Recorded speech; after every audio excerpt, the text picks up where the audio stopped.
yang menunjukkan hebatnya Allah. Apa itu? Ia membuat atau dia menghalangimu atau dia menciptakan tabir antara engkau dan dia bima laysa bimaujudin ma. Sedangkan hijab itu sendiri tidak ada pada dia. Hijab itu ada pada kamu, gitu maksudnya. Allah itu tidak pernah terhalang. Yang terhalang siapa? Hamba. Allah itu tidak pernah jauh. Yang merasa jauh, hamba. Allah tidak pernah jauh. Yang merasa jauh, hamba. Ini ingat ya. Dekatnya Allah Subhanahu wa taala kepada kita lebih dekat dari yang kita bayangkan. Maka disebutkan lebih dekat dari urat nadi. Itu ungkapan yang menunjukkan bahwa dia aqrab ilaina mimma alimna. Dia lebih dekat kepada kita daripada yang kita tahu. Maka saya sering mencontohkan mulai dari uban, mulai dari kita punya jerawat, punya kulit. Tuh alisnya udah beruban, Pak. Enggak ngerasa kan? Enggak buat juga kan? Enggak. Siapa yang buat? Dekat sekali. Enggak ada bagian di tubuh ini kecuali semua diatur oleh Allah Subhanahu wa taala. Maka apapun kejadian kita sebenarnya memang sudah diatur ya. Kita tunggu saja time yang baik darinya.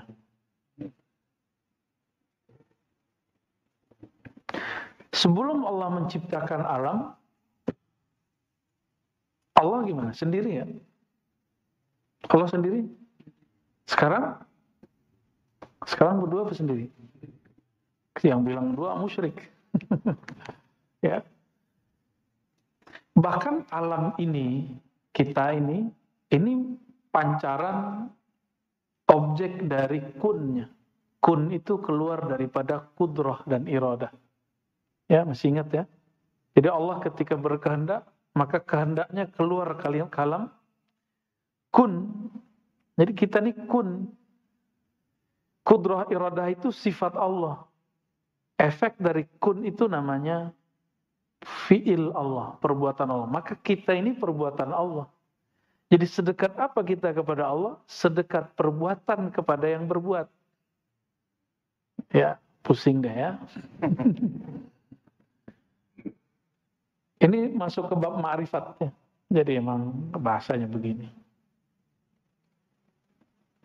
Maka Imam Ibnu Ayyad ya, Ibnu Abbad di sini menukil ayat kullu syai'in halikun illa wajha.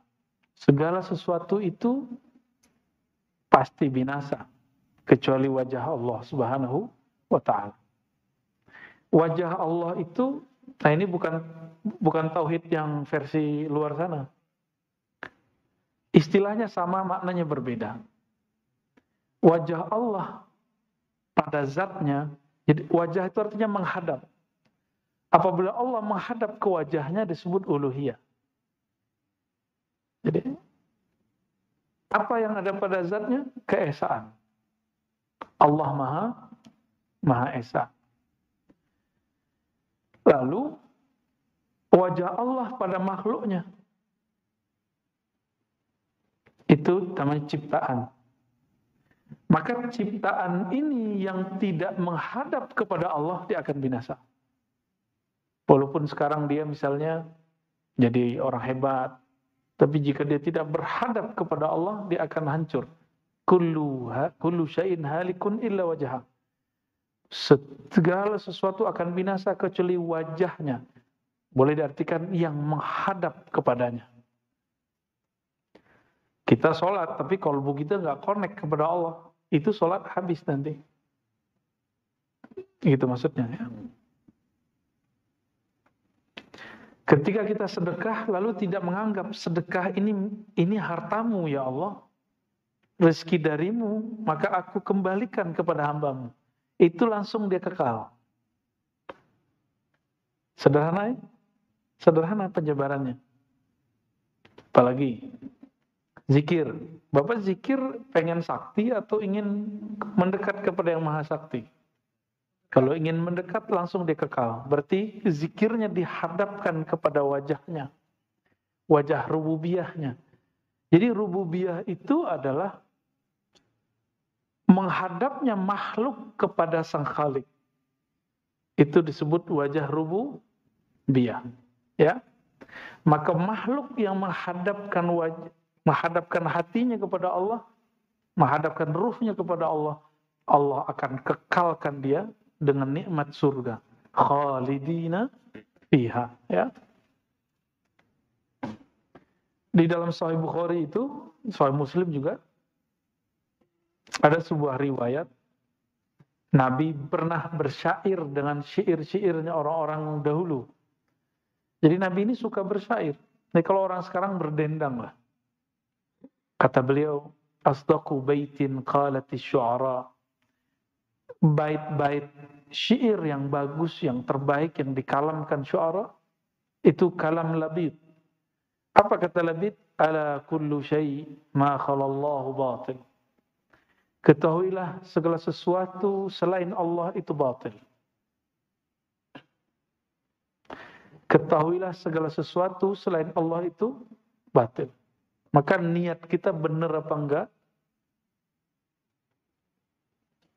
Kalau emang karena Allah, dikekalkan oleh Allah Subhanahu wa ta'ala. Ala kullu syai'in ma khalallahu batil. Ketahuilah segala sesuatu selain Allah batil. Ini diartikan oleh Imam Ibn Arabi dengan wahdatul wujud. Dan banyak ulama salah faham di situ. Karena tidak semua ulama itu mengalami pengalaman ruhani. Seperti Ibnu Taimiyah, dia mengatakan Ibn Arabi itu sesat karena mengatakan bahwa Allah bersatu dengan alam. Ya, itu keliru. Ibn Arabi nggak ngomong gitu. Ibn Arabi ngomong wujud yang hakiki cuma wujud Allah. Wujud hakiki itu wujud yang mana dia ada dengan dirinya sendiri. Kita lahir aja dilahirin, ya enggak? Allah enggak. Lam yalid walam yulad.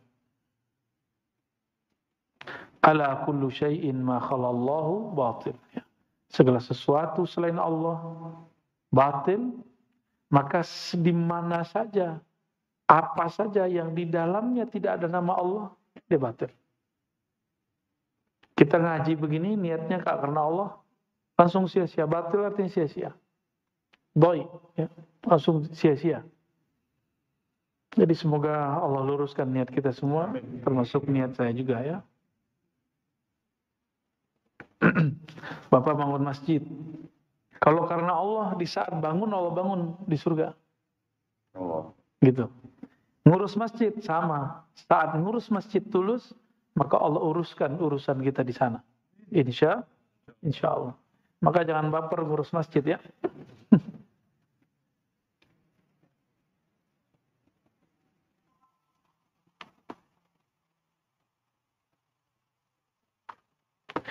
Imam Abul Hasan Syadzili pernah ngomong begini. Inna lananzur ila Allahi bi basaril imani wal iqan. Kita memandang kepada Allah dengan pandangan iman dan yakin.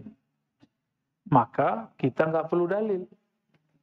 Jadi orang yang minta dalil, bukti, berarti dia kurang percaya kepada Allah. Nastadillu bihi alal khalq. Hal fil wujudi syai'un siwal wahidil haqq. فلا نراه وإن كان ولبد فنراهم كالهباء في الهواء إن فتشتهم لم تجدهم شيئا.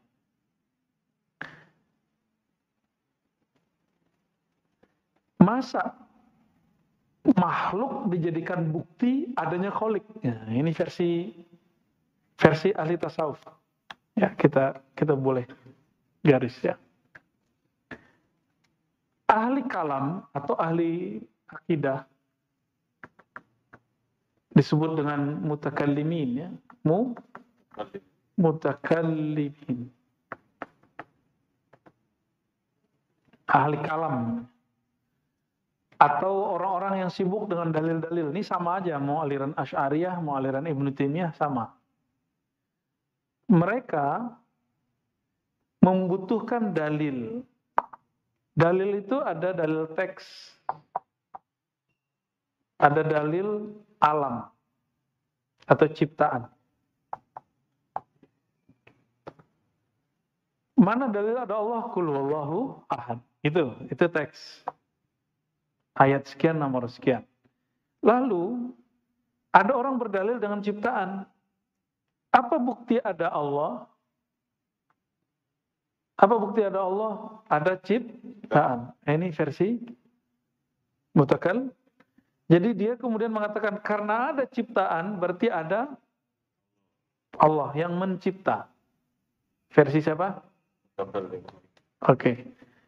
Kalau ahlul azwaq atau orang ihsan, ahli ihsan, nggak begitu. Allah lah dalil bahwa dirinya ada, bukan alam. Apa dalil Allah ada? Allah itu sendiri. Apa bukti madu itu enak? Cobain aja sendiri. Gitu. Nggak perlu pakai dalil gula, gitu, nggak perlu. Apa bukti bahwa air apa? Senangnya apa? Air kelapa. Air kelapa menyegarkan. Coba minum sendiri. Nggak perlu pakai misalnya perbandingan-perbandingan. Nah, orang-orang ini ahli kalam dia butuh analog. Maka dia menganalogkan di sini, buat teori-teori, disebut kias. Buat kias-kias di sini. Dan Allah memang mengajarkannya, membolehkannya. Ya, boleh kita berdalil dengan kias. Allah kan nyuruh. Gitu. Lokana fihima apa? Seandainya di dalam pada langit dan bumi itu ada lebih dari satu Tuhan atau ada dua Tuhan, maka dia akan rusak misalnya gitu. Nah, ini bentuk-bentuk silogisme yang Allah buat di Quran.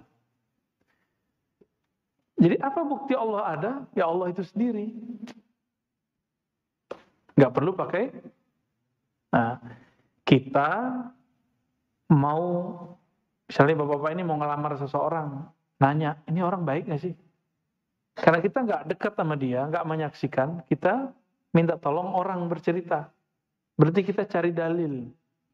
Kalau udah ketemu orangnya gimana? Nggak perlu nanya orang lagi. Ya, benar nggak?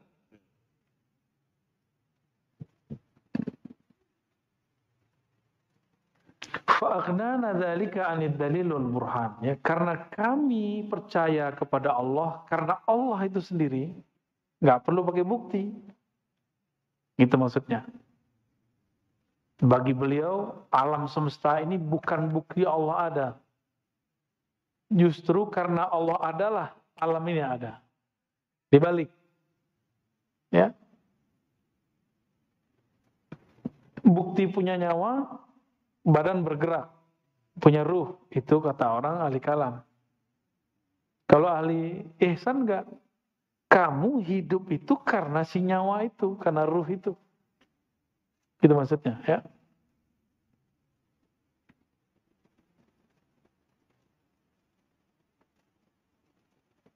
Wa qala aidan radhiyallahu ta'ala anhu قوي عليه الشهود مرة فسألته ويستر ذلك عني فقيل لو سألته ما سأله موسى كليمه وإيساره ومحمد صفيه صلى الله عليه وسلم لم يفعل لكن سأله أن يقويك فسألته فقواني.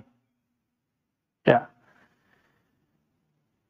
Imam Athaillah ini pernah mengalami ihsan. Apa arti ihsan? Merasa memandang Allah. Lalu dia berdoa, ya Allah, aku tidak kuat, maka tutuplah, hijablah aku dari melihat ini. Maka ada yang berkata, seandainya kamu meminta sebagaimana memintanya Musa, Isa, Nabi Muhammad SAW, maka tidak akan terjadi. Tapi mintalah supaya Allah menguatkanmu. Ya. Nah, dalam masalah kita hari ini, mungkin nggak takdir itu kita sanggup menanggungnya. Takdir itu kan fiilnya Allah. Jawabannya, Minta saja supaya kamu sanggup gitu. Ya.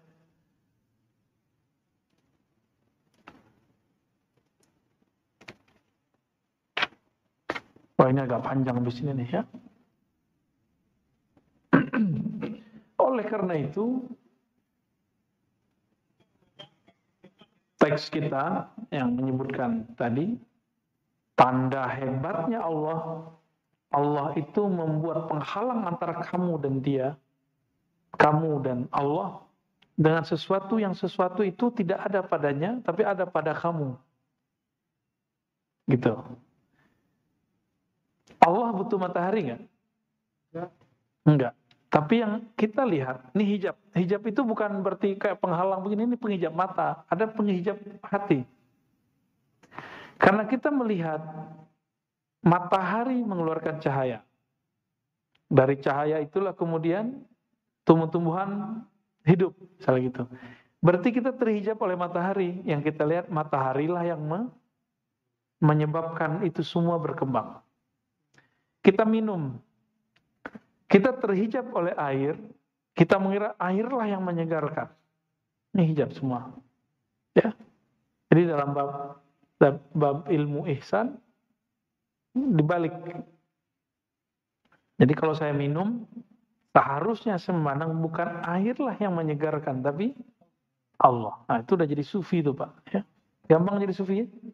Cobain aja.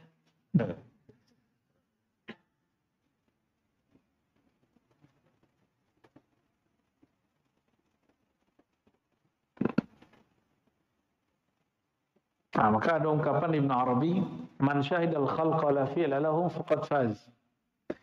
Siapa yang menyaksikan makhluk tapi tidak menyaksikan perbuatan makhluk, tapi yang dia saksikan perbuatan Allah, faqad faz. Orang ini beruntung. Wa man syahidahum, siapa yang menyaksikan mereka, la hayata lahum, mereka tidak punya hidup kecuali hidup dari Allah. Faqad jaz, dia sudah lolos. Lolos kemana? Lolos fana dalam sifat Allah. Sedangkan yang pertama, fana dalam fi'il Allah. Wa man syahidahum 'ainal 'adami faqad wasal. Siapa yang menyaksikan bahwa alam ini sebenarnya hanya bayang-bayang semata atau hanya pancaran Allah saja, tidak ada hakikatnya kecuali Allah lah yang memberikannya hakikat. Faqat wasal. Dia telah wusul kepada Allah Subhanahu wa taala. Maka wusul itu bukan Bapak ini tiba-tiba terbang ke alam mana, bukan. Wusul itu kesadaran kepada Allah. Maka wusul bertingkat. Ada wusul kepada nama Allah. Ada wusul kepada perbuatan Allah. Ada wusul kepada sifat-sifat Allah. Ada wusul kepada zat Allah. Nah, wusul kepada zat Allah itu coba Nabi Muhammad SAW. Dan nanti kalau kita beruntung ketemu Al-Imam Al-Mahdi ya. Semoga apa ya? Mau ngapain lagi ngaji begini kalau nggak bukan itu ya. Semua nabi mengingatkan kaumnya kedatangan Dajjal. Maka pewaris-pewaris nabi mesti menceritakan persoalan Dajjal itu dan Imam Mahdi. Makanya sebenarnya pandemi saya mulai bercerita banyak tentang Dajjal dan ya ini perintah dari Rasulullah langsung. Ya.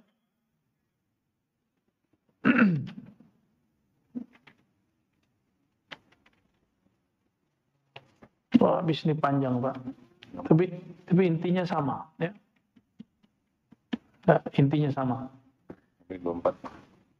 Nah, itu kita skip aja ya. Isinya sama. Jadi jangan bayangkan Allah itu terhijab.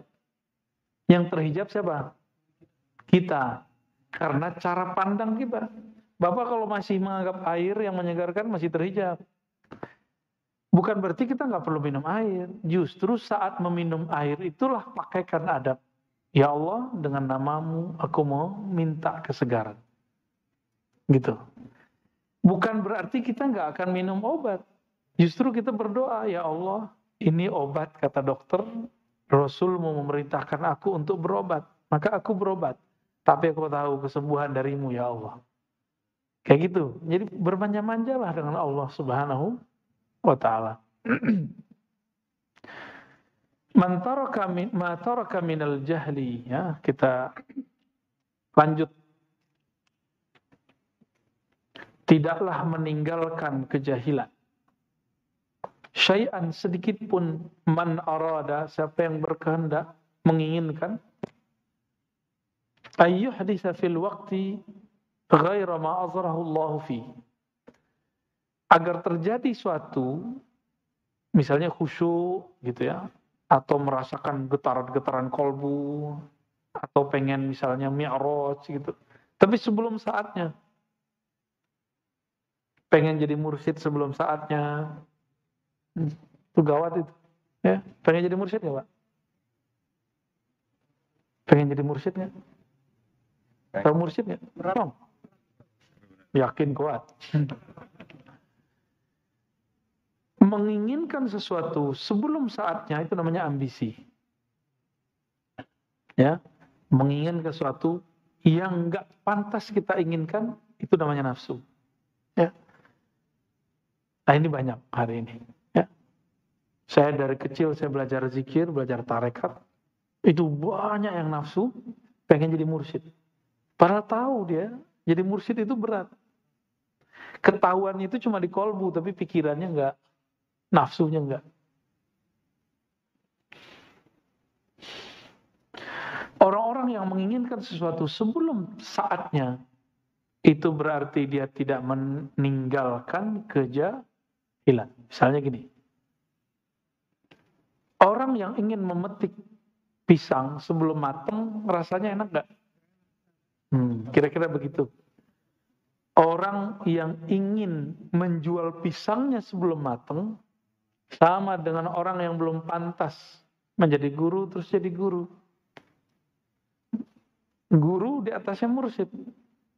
Belum saatnya dia jadi mursyid, dia mengklaim dirinya jadi mursyid misalnya. Nah, maka nanti buah yang dia berikan kepada murid-muridnya itu rasanya sepet pasti.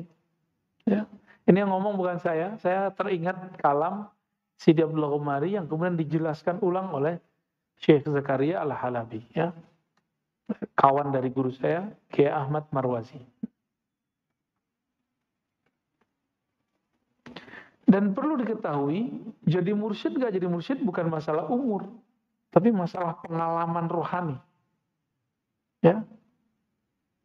Mau lama tapi pengalamannya dikit dan tidak ada kedewasaan rohani. Ini kan ciri-ciri orang bukan nggak dewasa. Ciri-ciri orang tidak dewasa, childish secara rohani. Jadi dia badannya tua, tapi rohaninya masih bocah, masih anak-anak. Dia menginginkan istijabah doa sebelum saatnya. Ingin mendapatkan getaran zikir sebelum saatnya. Ya. Ingin memiliki sesuatu sebelum saatnya. Coba lihat anak-anak meminta yang belum umurnya, pernah nggak? Dulu pernah anak-anak nggak? Pernah nggak minta ke orang tua sesuatu yang bukan umuran kita? Hah? Beneran? Antum waktu kecil ingat nggak? Minta sesuatu itu bukan umuran kita seharusnya. Tuh takut galak orang tuanya. Kalau saya sering dulu minta sesuatu yang sebenarnya itu belum umur saya minta. Nah, tapi dikasih tahu ini belum, ini tuh orang gede, kita paham. Anak kecil ini kan ada tipe yang bisa dibilangin, ada yang nggak bisa dibilangin. Ya.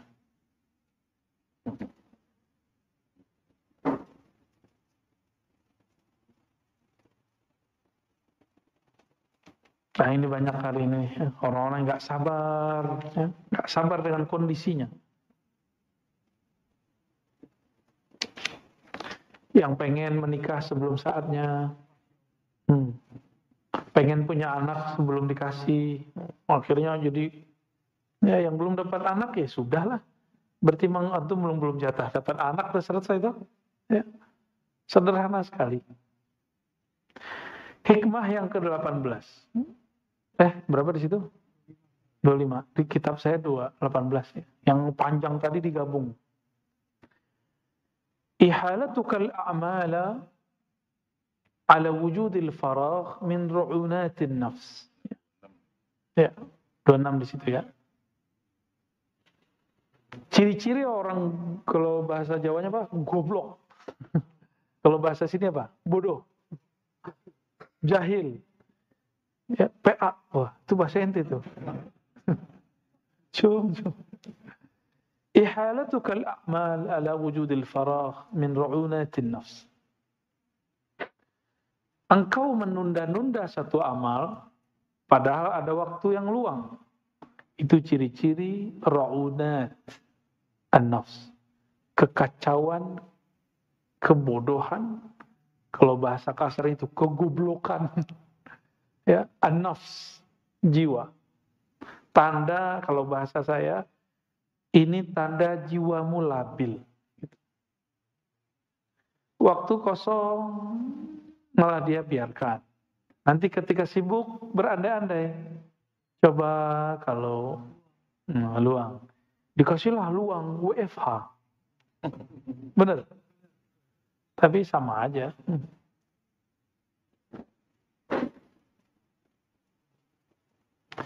Waktu yang paling berharga untuk kita sekarang adalah waktu dunia.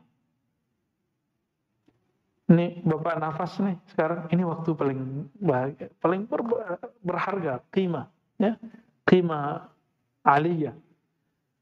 Kenapa kita sebut begitu? Karena ketika orang nanti masuk kubur, dia nggak sadar tahu-tahu dia dikubur. Nggak sadar tahu-tahu masuk kubur. Biasanya kan main handphone sambil nonton, pas bangun TV-nya kok nggak ada. Nyari-nyari TV, nyari-nyari YouTube. Ketika itu terjadi, dia masih panik. Tergantung kepanikannya seperti apa. Makanya biasakan bangun tidur tuh langsung nyebut nama Allah. Gimana caranya? Sebelum tidur sebut nama Allah. Maka setelah tidur kita akan menyebut nama Allah. Ya. Kalau dosa semua kita kan dosa. Nggak usah pikirkan itu ya. Kembali saja kepada Allah Subhanahu wa Ta'ala. Di saat masuk ke alam kubur itu, di situ dia sadar, ya Allah, farji'na na'mal solihan. Barang sebentar saja, tolong kembalikan aku. Berarti waktu yang ada sekarang, ini yang disebut berharga faragh. Jadi ketika beliau mengatakan, ihalatukal amal, kamu menunda amalmu saat kamu masih bisa nafas di sini, masih bisa hidup di dunia, ini pertanda jiwamu kacau. Jiwamu tidak dewasa. Jadi nggak ada cerita lagi ya. Malam nanti sudah harus witir minimal ya. Tahajud lah kalau bisa. Kalau ketinggalan kok nggak ada cerita lagi. Harus mulai kemudian beramal yang banyak. Dan amal yang paling bagus amal kolbu. Amal kolbu ada dua. Ngaji dan membuang sesuatu yang buruk dari kolbu. Dua aja amal kolbu. Ini amal paling mahal. Ya. Yang membuat kita bisa bahagia di dunia kalau kita mentalak dunia. Jadi dunia itu baru bahagia kita kalau kita mentalak. Mentalaknya di kolbu, bukan di fisik Pak. Kita masih makan. Makan minum masih bagian dunia. Ya.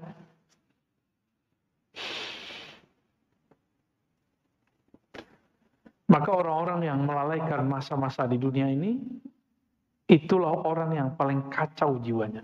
Ya, paling labil jiwanya.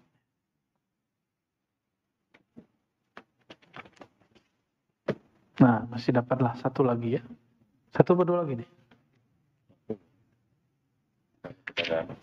La tatlub minhu ay yukhrijaka min halatin liyasta'milaka fima siwa. Falau aradaka lista'malaka min ghairi ikhraj. Ini orang ngeluh, ya Allah, kapan saya khusyuk? Pernah gitu enggak? Ya Allah, kapan kamu? Banyak kan kapannya? Benar.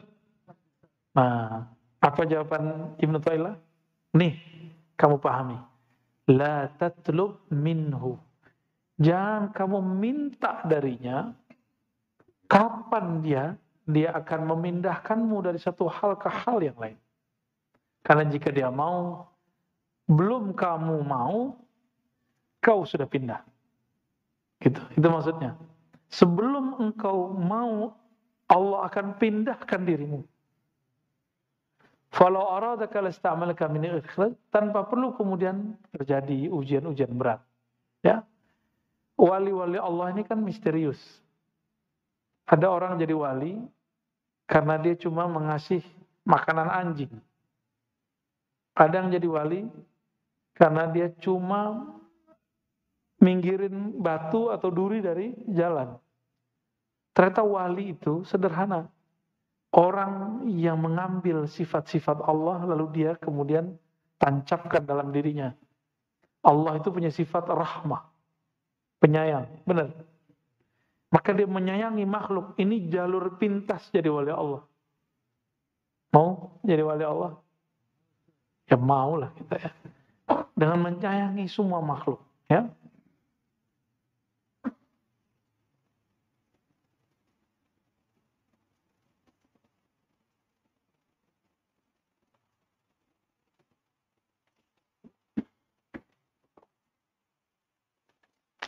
Jadi kalau ada orang pengen zuhud, terus dia berhenti kerja, itu bukan zuhud. Ya. Buktinya apa? Antum ketika tidak bekerja, kepikiran duit mulu. Itu tanda-tanda zuhudnya nggak benar. Ciri-ciri orang zuhudnya benar, dia udah nggak mikirin duit. Duit datang cari dia. Dia nggak nyari duit, duit nyari dia. Akhirnya tidak ada kemudian gangguan dalam dirinya masalah rezeki. Itu baru zuhud. Ya, gimana? Itu nggak berat kalau pakai hati, tapi kalau pakai ini berat. Jadi kajian hikam itu jadi berat kalau antum pikir-pikirkan. Tapi kalau antum pakai rasa, saya rasain dulu, itu nanti ketemu. Ya. Saya dulu berpikir, kapan saya bisa baca kitab ya? Memikirkan itu bikin stres. Akhirnya Allah takdirkan kita ketemu guru-guru hebat, lalu saya mampu baca kitab, berkah mereka. Tanpa saya kepikiran ini. Jadi nggak mikirin waktu. Nah, kalau orang-orang yang coba kalau saya bisa baca kitab kayak kamu, nah ini namanya ngandai-ngandai. Berandai-andai itu bagian daripada was-was syaitan. Ini hati-hati nih, ya. Dapat banyak Pak, kita dikit-dikit aja. Ma aradat himmatu salik an taqifa indama kushifa laha illa wa nadathu hawatiful haqiqah alladhi tatlub amamak. Tidaklah berkehendak keinginannya salik, himmahnya salik untuk berdiam, tawakuf namanya. Udah jadi bahasa orang Betawi ya, tawakuf pengajian. Tawakupan. Tuh, kita habis tawakupan ya. Tidaklah seorang salik berkehendak untuk diam tawakuf ketika mengalami suatu kasyaf. Dia puas dengan pengalaman ruhaninya, itu, melainkan nanti akan ada sir berkata, yang kamu cari masih jauh di depan. Bukan itu yang kau cari. Gitu.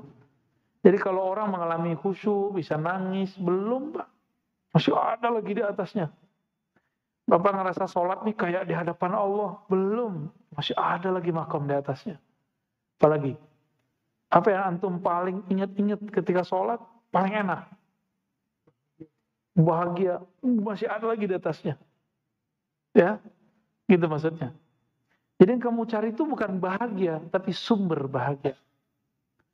Yang diperlukan Allah itu dari kamu. Bukan Allah gak memerlukan apa-apa juga ya. Yang Allah kemudian mau ambil dari kamu, itu bukan khusyuknya.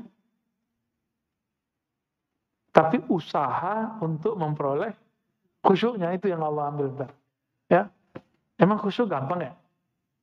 Gampang Pak? Enggak susah. Gampang nggak susah sama, Pak. Apa maknanya di sini? Dunia kerohanian ini akan selalu ada guidance dari Allah. Ini gurunya kan nggak ngomong nih, tapi di hatinya dia bicara. Hatinya yang bicara. Ini yang disebutkan dalam hadis istafti qalbak. Mintalah fatwa ke dalam kalbumu. Ini beliau mengajarkan itu. Ya. Dalam kitab Khatmul Aulia disebut dengan muhadatsah hidriyah. Dialog hidriyah. Itu maknanya, ya.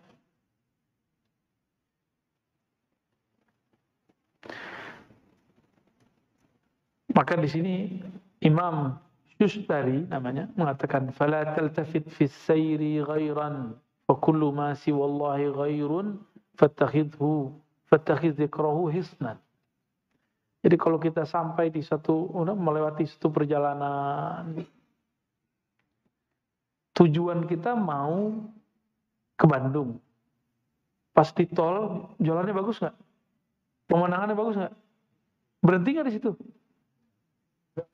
Kalau berhenti di situ berarti kita lupa dengan tujuan. Ya. Nabi mengatakan kun fid dunya ka'abir sabil. Hendaklah kamu berada di dunia seperti orang yang abir. Abir itu yang melewati, sabil jalan. Ya, anak jalanan. Musafir. Maksudnya apa? Bapak pernah ke luar negeri, pasti sebagian. Kalau ke luar negeri bawa banyak koper gimana? Nggak usah ke luar negeri. Beda provinsi, bawa koper banyak-banyak, ribet nggak? Itu koper, ada koper tanah, ya, koper rumah, koper rekening, berapa lagi tuh? Koper kontrakan, ya, kosmetik. Ini kopernya isinya tanah. Kita kalau kebanyakan tanah, Bapak itu mau pindah alam, susah bawanya. Karena tanahnya mau dibawa gimana? Berat, Pak. Rumah tuh. Jadi yang punya tanah tuh wakafin lah, segera kemana kek dia wakafin. Ya. Yang diem tanahnya wakafin ke orang. Wakafin ke masjid, ke yayasan, ke pesantren. Ya, segera. Keburu mati, ditanyain semua. Dan mengerikannya di sana, kekayaan kita itu diperiksa, kalau biasa mungkin setengah hari, sehari. Nabi Sulaiman itu 2000 tahun. Itu ukuran dunia, 2000 tahun di sana 2 hari. Tapi kalau kita diperiksa orang sekian jam, gimana perasaannya, Pak? Pernah nggak? Lamanya bukan main itu. Oleh karena itu, apabila kita mengalami pengalaman spiritual, jangan asik dengan itu. Pengalaman spiritual ini anggap saja hiburan, busyra. Ya. Maka saya nggak sibuk-sibuk amat dengan pengalaman mimpi segala macam, tapi beberapa yang perlu diceritakan kita ceritakan, ya. Wala tabarrajat dhawahirul mukawwanat illa nadathu haqa'iqha innama nahnu fitnatun fala takfur. Ketika seseorang tersilaukan oleh suatu kejadian, suatu pengalaman, ini biasanya orang kalau belajar zikir, ada rasa merinding-merindingnya, nangis-nangisnya, apalagi hangat-hangatnya. Rasa-rasa itu semua bukan itu yang kita cari. Karena itu masih makhluk.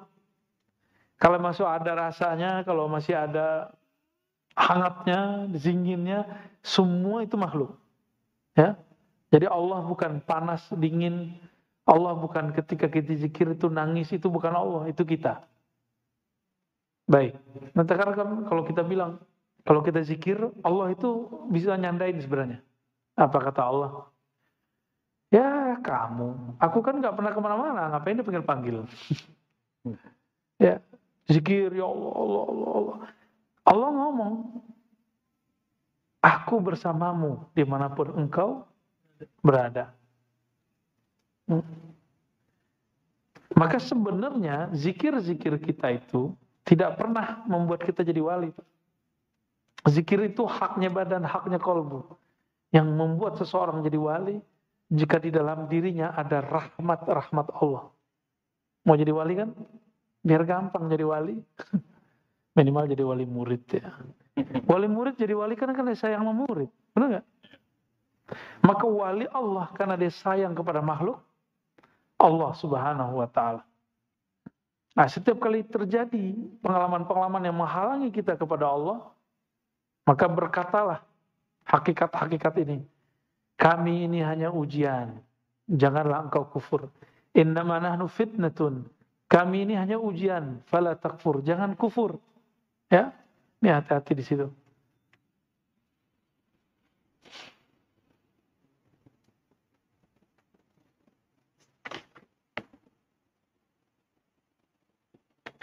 Ya. Orang ketika dia belajar ilmu kerohanian, di kolbunya belum dibersihkan, Pak. Misalnya perasaan pinter. Nah, hati-hati ya. Perasaan merasa suci. Terus antum belajar zikir, ini belum dibenerin. Nanti zikirnya nambah, merasa sok sucinya nambah. Bahaya nggak tuh? Kita belum sembuh dari penyakit sombong. Tambah ilmu, tambah sombong nggak? Tambah sombong. Ya, ini hati-hati di sini.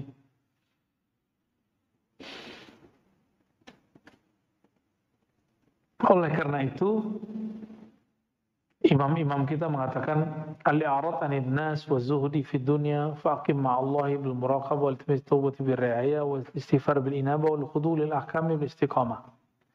Jadi yang harus kita lakukan adalah menghindar atau berpaling dari dunia, nanti dunia yang ngejar. Nanti Bapak sampai capek sendiri ngumpulin dunianya. Ya. Dunianya ustadz apa? Ceramah. Ya. Nanti diubur-ubur orang terus Pak, ntar. Ya. Jadwal, ketika kita sudah bosan dengan semua jadwal, tambah banyak yang minta. Emang begitu. Bapak kan kalau udah, kan katanya tua pengen hidup bahagia.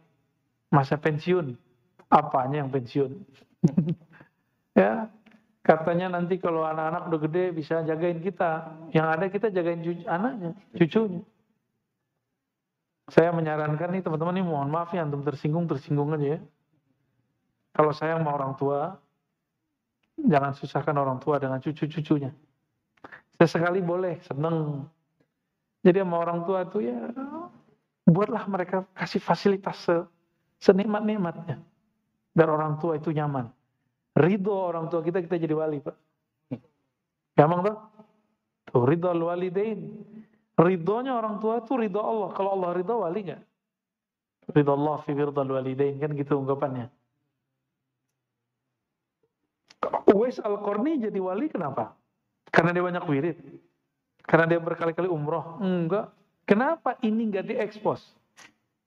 Kenapa sebelum pandemi, kayaknya kalau mau jadi orang benar umroh dulu berkali-kali ya.